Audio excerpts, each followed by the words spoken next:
श्री राधे। आइए आज छठे स्कंध के 7वें अध्याय पर चर्चा करते हैं। थोड़े से अभिमान के कारण गुरु का अपमान हो गया तो कितनी परेशानियों का सामना करना पड़ा देवराज इंद्र को, इसकी चर्चा करते हैं। हम ये पढ़ चुके हैं कि दक्ष की 60 कन्याएं थी, तो जो कश्यप को 13 कन्याएं दी थी, उन 13 कन्याओं में से कुछ की चर्चा हो गई है।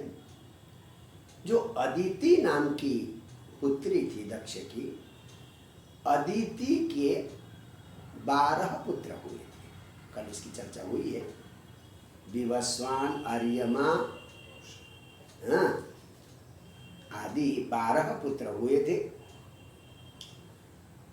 तो पहले नंबर के थे आपके विवस्वान, अर्यमा, तीसरे नंबर के पूषा, चौथे नंबर के थे त्वष्टा। ये त्वष्टा ने दीति की कन्या रचना से विवाह किया। नहीं, दैत्य की जो दैत्य है, दीति के पुत्र दैत्य, उनकी रचना नाम की कन्या थी, उनसे विवाह किया। पिता तो अदिति का पुत्र है और विवाह किया दिति के पुत्र से, दैत्य से। दैत्यों की क्या नाम है, कन्या रचना से विवाह किया। ऐसी एक घटना घट गई कि त्वष्टा के पुत्र उत्पन्न हुए हैं विश्वरूप, यानी दैत्य की कन्या रचना से और त्वष्टा जो चौथे देवता है दानव, उनसे विश्वरूप उत्पन्न हुए। इन विश्वरूप को एक बार देवताओं को गुरु के रूप में वर्ण करना पड़ा, जबकि आप सब जानते हैं देवताओं के गुरु तो बृहस्पति है। तो क्यों विश्वरूप को गुरु के रूप में स्वीकारना पड़ा, इसकी कहानी सुनते हैं। एक समय की बात, देवराज इंद्र स्वर्ग में अपने सिंहासन पर बैठे हुए थे और बड़े बड़े मरुत है, 8 वसु हैं, रुद्र है, आदित्य है, ऋभु आदि है, विश्वदेव हैं, सिद्ध गंधर्व चारण आदि सब अगल बगल में अपने अपने कुर्सियों पर बैठे हुए थे और अप्सराएं नृत्य कर रही थी। और इंद्र के ऊपर सफेद छतरी तनी हुई थी एकदम बढ़िया, और अपनी पत्नी इंद्राणी पौलोमी के साथ बैठे हुए थे। इसी समय उनके गुरुदेव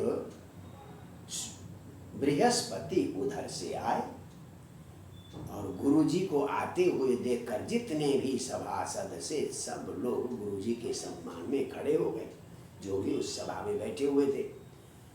इंद्र ने कहीं सुना था कि भाई जब बड़ा व्यक्ति सिंहासन में बैठा हो तो किसी के भी आने पर उसके सम्मान में उठकर खड़े होने की आवश्यकता नहीं है।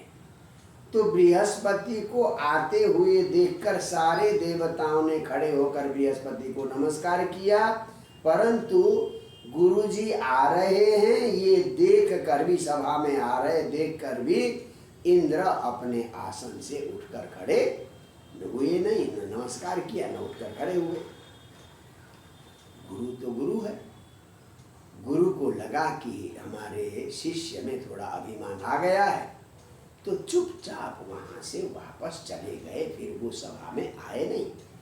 जब गुरुजी चले गए, इंद्र को होश आया कि ओहो मेरे से तो गुरु का अपमान हो गया। तो तत्काल जो है, जब गुरुजी गए तो गुरुजी के घर की ओर गुरुजी को प्रसन्न करने के लिए चले गए और सभा में ही अपनी निंदा भी प्रारंभ की। हो, आज मेरे से कितनी बड़ी गलती हो गई। इंद्र क्या कहते हैं, अहो बत ममानात्म्यम, कि मुझ अधर्प बुद्धि ने, मेरे जैसे अल्प बुद्धि ने आज बहुत बड़ा अनर्थ किया। गुरु सदस्य का कृत, इस देव सभा में, देवराज के सभा में गुरु का अपमान मेरे से हो गया। तो अगर ऐसी स्थिति आ गई तो इंद्र के पद को कौन चाहेगा? जो इंद्र गुरु का अपमान करता हो, ऐसे इंद्र के पद को भी कोई नहीं चाहेगा। मेरे से बहुत गलती हो गई। जिन लोगों ने कहा कि जो पारमेष्ठ्यम पदम अधितिष्ठन, ऊंचे आसन में बैठे हुए व्यक्ति को किसी के भी आने पर उठने की आवश्यकता नहीं, जिसने ये किया है वो एकदम बेवकूफ है, तो वो धर्म नहीं जानते हैं। ये मेरे से बड़ा गलत हुआ है। तो जो ऐसा सोचते हैं, कहते हैं मंजंती अस्म प्लवाइव, जैसे आप अगर पत्थर का नाव बनाकर अगर नदी पार करना चाहेंगे तो वो नाव पार कराएगी, क्योंकि पत्थर तो डूब जाता है। तो जो बड़ों के आने पर भी उठने की आवश्यकता नहीं, ऐसा कहते हैं, वो लोग ऐसे ही डूब जाएंगे जैसे पत्थर के नाव में सवारी करने वाले डूब जाते हैं। चलो, अब मैं गुरु जी को जाकर एकदम निष्कपट भाव से चरण पकड़कर गुरु जी से क्षमा याचना करता हूँ। तो सीधा वहाँ से इंद्र गुरुदेव के घर में गए। गुरुदेव को तो थोड़ा शिष्य को शिक्षा देनी थी, योग माया से वो छिप गए। घर में भी गुरुदेव नहीं मिले। तो बृहस्पति योग माया से छिप गए। जब गुरु जी नहीं मिले तो बेचारा उदास होकर आ गया। उधर असुरों को पता चल गया इंद्र के अपमान से बृहस्पति नाराज होकर छिप गए। अब असुर तो, शत्रु तो हमेशा आपकी कमजोरी को पकड़ेगा। तो अब तो जो है सही रास्ता बताने वाले गुरु है नहीं। अब चलो, अब हम लोग आक्रमण करते हैं। तो देवताओं पर आक्रमण कर लिया। गुरुजी होते तो युक्तियों से, मंत्र से, उपाय से जो है जिताते। सारे देवता हार गए। बेचारे रोते चिल्लाते ब्रह्मा जी के पास पहुंचे। ब्रह्मांडम शरणम जगमु। और ब्रह्मा जी ने कहा, भाई तुम लोगों ने बहुत गलत काम किया। जब गुरु का अपमान किया था तब पूछा था क्या? अब जब समस्या आ गई तो आ रहे हो। अहो बत सुर श्रेष्ठा यभद्रम वह कृतम, तुमने बहुत बड़ा अमंगल कार्य किया। ब्रह्मिष्ठम ब्राह्मण, ब्रह्मनिष्ठ ऐसे ब्राह्मण, बृहस्पति जैसे ब्राह्मण का तुमने, जो दानतम एकदम शांत ब्राह्मण का तुमने अभिनंदन नहीं किया, स्वागत नहीं किया। इसी तुम्हारी दुर्नय का ये देखो, जिनको पहले तुम जीतते थे आज वो असुर तुम्हें जीत रहे हैं। तो देखो, कहते हैं भृगु शुक्राचार्य को गुरु बनाकर देवता तो ब्रह्मलोक को भी जीत सकते हैं। ये तो बृहस्पति की करामत थी कि जो तुम्हें जिताते थे। अब जब तुम्हारे पास गुरु नहीं तो शुक्राचार्य की मंत्रणा के सामने कहते त्रिविष्टपम किम गुणयंत वेद्य, स्वर्ग उनके लिए क्या क्या है, क्योंकि तो कहते हैं ये तो इस क्या नाम है, आददीर निलयम ममापि, मेरा निलय माने सत्य लोक को भी वो कब्जा कर सकते हैं शुक्राचार्य के नियंत्रण में। तो तुम लोगों ने बड़ा अनर्थ किया है, क्योंकि जो विप्र गोविंद गवीश्वराणम, ब्राह्मणों गाय और ईश्वर की जो पूजा करता है उसे जीतना बड़ा मुश्किल है। तो अब तुम लोग सीधे जाकर त्वष्टा के पुत्र विश्वरूप को गुरु बनाओ। ये सलाह दी किसने? ब्रह्मा जी ने। तो ब्रह्मा जी की सलाह के अनुसार गए।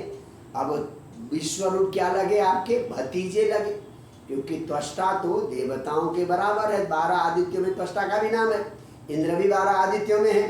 तो क्या हो गया? भतीजा हो गया, यानी बड़े भाई का लड़का या छोटे भाई का लड़का भतीजा। तो परिषज्य जाकर भतीजे को आलिंगन किया विश्वरूप को, और देवता कहने लगे देखो हम तुम्हारे अतिथि बन के आए हैं, हाँ, और हमारी कुछ इच्छा है उसे पूरी करो। हाँ, देखो तुम पुत्र हो, हाँ, भतीजा और पुत्र एक ही बात है, तो पिताओं की सेवा करना भी तुम्हारा कर्तव्य है। हाँ, तो देखो बहुत ज्ञान की बात भी करते हैं देवता, जब आवश्यकता पड़ती है तो बड़ी ज्ञान की बात करते हैं। क्या कहते हैं देवता? आचार्यो ब्रह्मणो मूर्ति पिता मूर्ति प्रजापते भ्राता मरुत्पते मूर्ति माता साक्षात सिते तनु। देखो आचार्य जो है साक्षात ब्रह्मा की मूर्ति, ब्रह्मा माने वेद, आचार्य को गुरु को वेद मूर्ति समझना चाहिए, और पिता को ब्रह्मा की मूर्ति, पिता को ब्रह्मा समझना चाहिए, और मरुत्पते भ्राता यानी भाई को इंद्र की मूर्ति समझनी चाहिए, और माता को साक्षात पृथ्वी समझना चाहिए। हाँ, और दया को बहन साक्षात दया की मूर्ति है, और अतिथि साक्षात धर्म की मूर्ति है। तो हम तुम्हारे यहाँ अतिथि आए हैं, धर्म की मूर्ति आए हुए हैं, तो इसलिए हमारी सहायता करो। बोले क्या? वृणीमहे तोपाध्यायं ब्रह्मिष्ठं ब्राह्मणं गुरुं, तुम्हें हम अपना आचार्य वर्ण करते हैं। देखिए रिश्ते में तो भतीजा है, पर वेद पाठी ज्ञानी पढ़ा लिखा भतीजा है, तो त्वाम उपाध्यायं ब्रह्मिष्ठं ब्राह्मणं, तुम्हें उपाध्याय के रूप में, आचार्य के रूप में, ब्रह्मिष्ठ ब्राह्मण हो, तुम्हें हम गुरु के रूप में स्वीकार करते हैं। तो यह जैसे हम शत्रु को जीत सकें, लक्ष्य है असुरों को जीतना। यथा अंजसा विदेश्याम, जैसे शत्रु को हम जीत सकें वैसा उपाय करो। कहते हैं यद्यपि तुम छोटे हो, भतीजे हो, पर भतीजे के भी हम चरण छू रहे हैं। क्यों? कि नगर हयंती हर्थेषु यविष्टाभ्यं विवादन, छोटों के चरण को छूना भी निंदित नहीं है। बोले क्यों? छंदोभ्यन्यत्र, वेद का जो ज्ञाता है उसके तो पैर छूना चाहिए, बेशक संबंध में छोड़ा। तो वेद के अतिरिक्त अन्य में जो है वयः ज्येष्ठस्य कारण, उम्र ही बड़े का कारण है। तो उम्र में बेशक हम बड़े हैं, पर वेद ज्ञान में तुम बड़े हो, इसलिए हम तुम्हारे चरण छूते हैं, तुम हमारे उपाध्याय गुरु बन जाओ।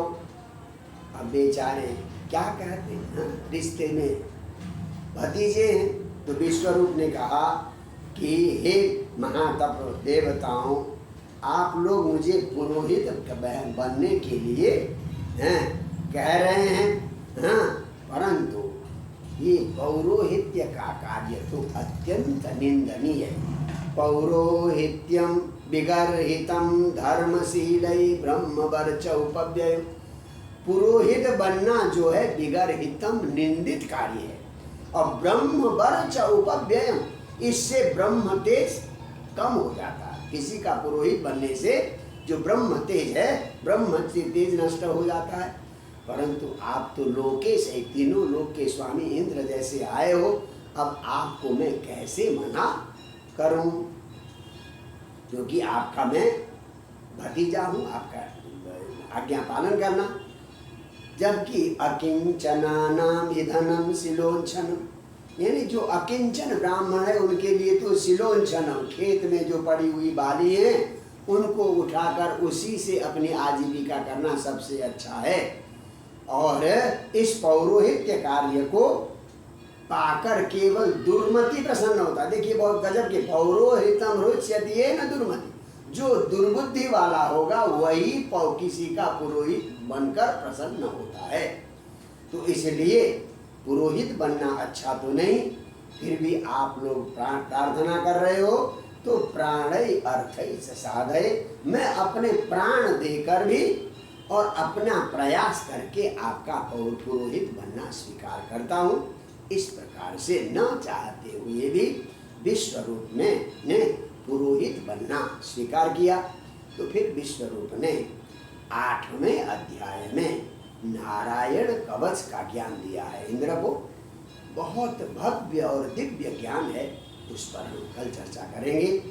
तो इस प्रकार से पौरोहित्य को अच्छा नहीं माना गया और गुरु का अपमान तो समझिए आपत्ति का निमंत्रण है, समस्याओं का निमंत्रण है अगर गुरु का अपमान होता है तो।